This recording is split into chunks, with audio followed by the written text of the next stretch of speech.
"Margaret, I need you to come to the clinic. There's something your husband left for you. Please don't bring your son-in-law." Those were the words Dr. Ellison spoke to me on a Tuesday morning, 11 days after I buried my husband of 41 years. I was standing in my kitchen in my bathrobe, holding a cup of coffee that had gone cold, and for a moment I thought I had misheard him. "I'm sorry," I said. "Come alone, Margaret. It's important. I want to tell you about the man I was married to first, because you need to understand who he was before any of this makes sense. My husband was a quiet man. Not cold, not distant, just quiet in the way that certain people are quiet, the kind of quiet that comes from thinking carefully before speaking. He was a retired civil engineer who spent 32 years designing bridges in the Pacific Northwest. He believed in precision. He believed that the right structure, built correctly from the beginning, would hold up under pressures that would destroy everything else. I used to tease him that he applied engineering logic to everything, including our marriage. He would smile and say, "And look how well it's held." We raised 2 children in our house in Beaverton, Oregon, a daughter and a son. Our son had moved to Chicago years ago and called on holidays. Our daughter, Caroline, lived 20 minutes from us and had been part of our daily lives for as long as I could remember. When her father got sick when the Parkinson's diagnosis came 3 years ago and then progressed faster than any of us had prepared for, it was Caroline who stepped in. She was there at every appointment. She helped manage his medications. She was present in a way that made me feel, despite the grief of watching my husband decline, that we were lucky, that we had built something that held. Her husband was another matter. My son-in-law had always been what I privately called a category man. He sorted people into categories, useful or not useful, valuable or not valuable. I had watched him do it at dinner parties for 15 years, watched his eyes glaze over when conversation moved away from real estate or investment returns. My husband never said an unkind word about him outright, but I noticed that when my son-in-law entered a room, my husband became very still in a particular way. The way a bridge engineer goes still when he hears a sound in a structure that shouldn't be there. My husband passed on a Saturday in March. The last 3 months of his life, he had been mostly bedridden, and toward the end he could no longer speak clearly. But his eyes were sharp until the very last week. I would sit beside him and hold his hand, and he would look at me with an expression I could not entirely read. Not just love, though there was that. Something else. Something urgent. Something he was trying to tell me through 41 years of shared language when words had finally failed him. I told myself it was just the disease. I told myself I was projecting my own fear onto his face. I was wrong about that. The funeral was in the first week of April. Caroline handled most of the arrangements, which I was grateful for because I was barely functional. I remember the service the way you remember a dream, certain images vivid and the rest blurred. I remember the light through the church windows.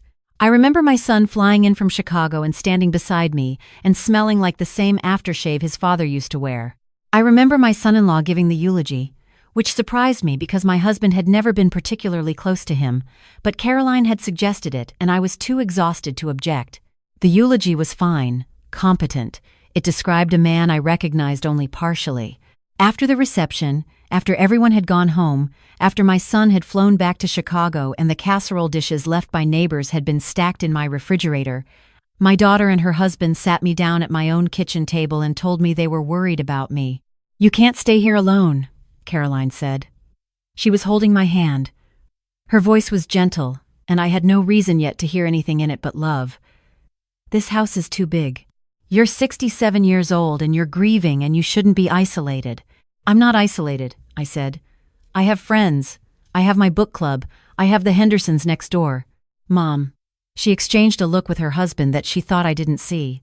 "We've been talking, and we think it would make the most sense for you to move in with us, at least for a while." I told them I would think about it. I had no intention of moving, but I was too tired to explain that clearly, and I genuinely believed that they were asking out of concern. Over the following 2 weeks, the conversations continued.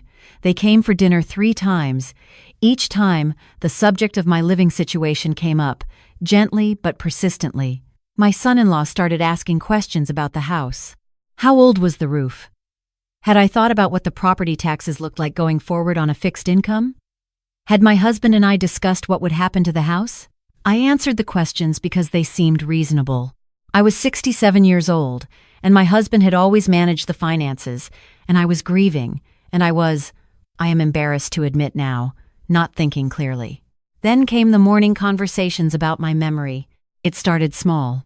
My daughter mentioned that I had forgotten a phone call she claimed we'd had the previous Thursday.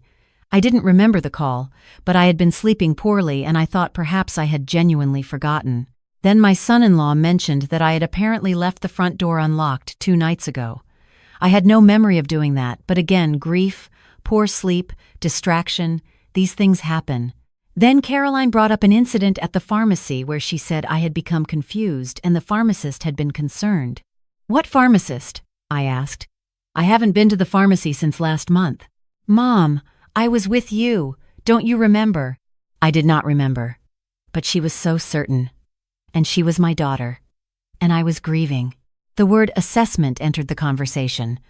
My son-in-law said it first, carefully, the way you introduce an idea you've been rehearsing.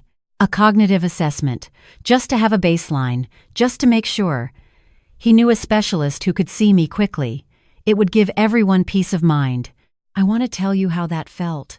Because if you have ever been in that position, if you have ever had someone plant a seed of doubt about your own mind at the moment when your mind is already its most fragile, you will understand. It doesn't feel like an attack. That's the terrible thing. It feels like concern. It feels like love wearing a very convincing costume. You start to examine your own thoughts, as if they might be evidence against you. You start to wonder if the floor you've been standing on your entire life is actually solid. I was 3 days away from agreeing to the assessment when Dr. Ellison called. He had been my husband's personal physician for 11 years. He was a careful, methodical man, much like my husband, and he had guided us through the Parkinson's diagnosis with a directness I had always appreciated. When he called that Tuesday morning, his voice was measured, but there was something beneath it. A controlled urgency. I dressed and drove to his clinic without telling anyone where I was going.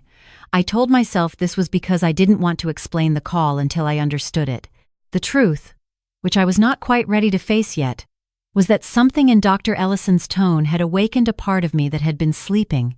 His office smelled like the same antiseptic and old paper it always had. He closed the door and offered me coffee, and sat across from me and folded his hands on his desk and looked at me for a moment the way people look when they are choosing their first words carefully. "Your husband came to me 8 months ago," he said, "not as a patient, as a man who needed a witness."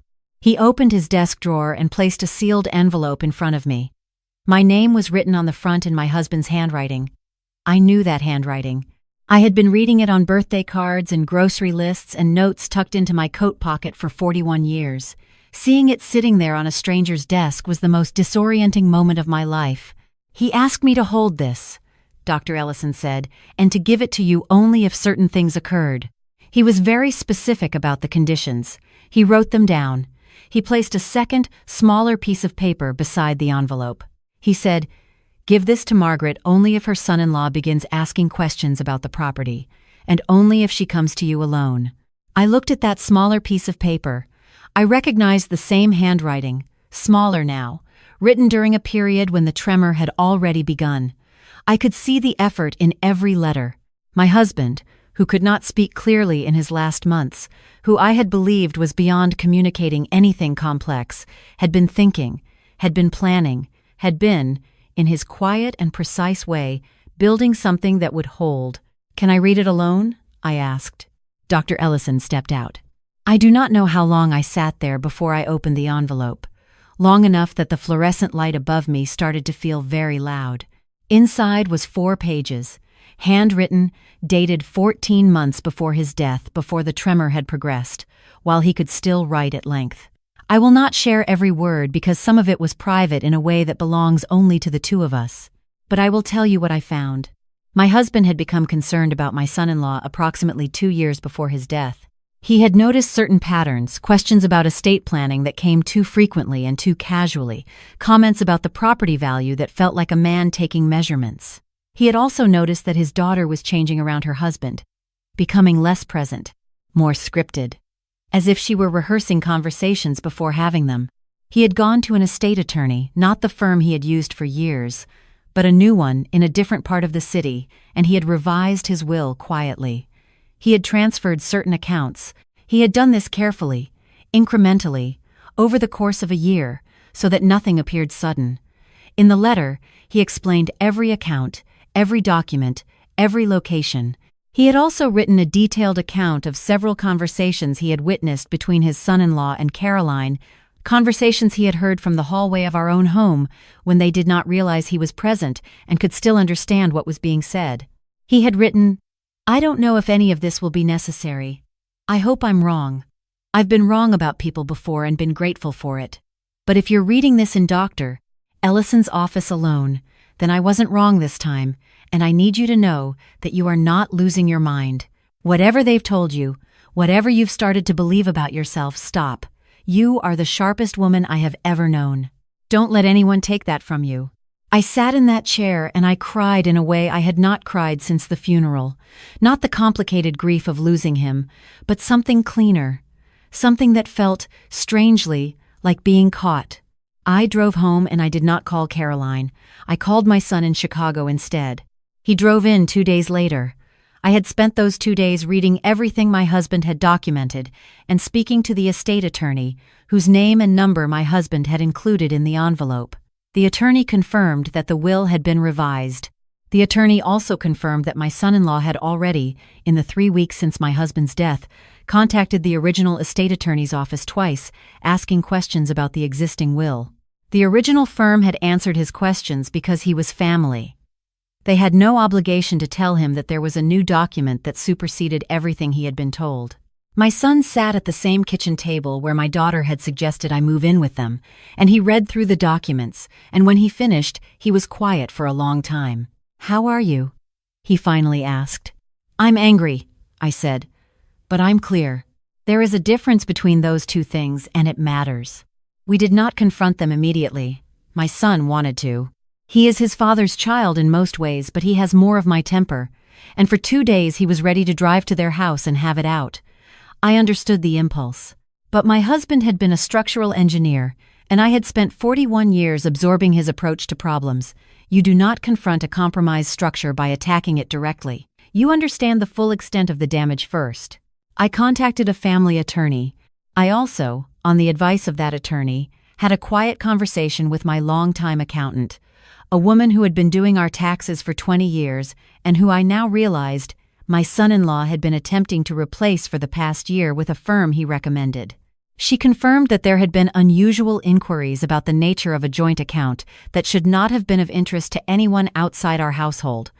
My son-in-law, I was learning, was not a sophisticated criminal. He was an opportunist who had mistaken my grief for permanent incapacity. He had assumed that a 67-year-old widow in mourning would be easy to lead toward decisions she might not fully understand. He had been building his case for control slowly, and what he had not accounted for was the possibility that my husband had been watching. When Caroline called on a Thursday and asked if she could bring her husband over for dinner Friday night when she said they had been thinking more about the house and wanted to talk, I said yes. I said it warmly. I set the table nicely. I cooked the pasta dish she had liked since she was a child. They arrived at 6.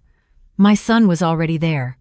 He came out of the kitchen, and the expression on my son-in-law's face when he saw him is something I will remember for a long time. Not surprise exactly. More like a recalculation, a man rapidly reassessing a room he thought he knew. We ate dinner. We talked about small things. My son-in-law was careful and pleasant. He had a quality that I think he believed was charm, and that I now recognized as performance.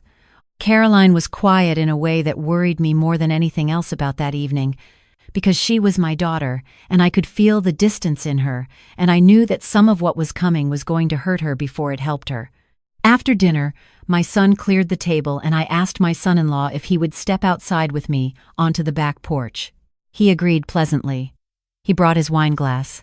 Standing on my back porch in the April evening, I told him what I knew. Not all of it. Not in detail. But enough. I told him about the revised will. I told him about the accounts. I told him about the conversations my husband had documented, in writing, with dates and approximate times, conversations that had taken place in my own home. He went through several expressions very quickly. First, the pleasant performance, then something that tried to be dismissal, then something that tried to be wounded, then something much cooler that I recognized as the face underneath all the others. "You're a grieving woman," he said carefully. "This is grief making you." "I am not interested in that sentence," I said. "I've already spoken to the estate attorney. I've already spoken to my accountant. I've already spoken to a family law attorney. What I'm telling you tonight is a courtesy. What happens next is not." I went back inside. I told my daughter I needed to speak with her alone. What followed is between us, and I will protect that privacy here because she is still my daughter, and some pain is not for an audience. What I will say is that I showed her the letter her father had written. I watched her read it. I watched her face move through things I cannot name.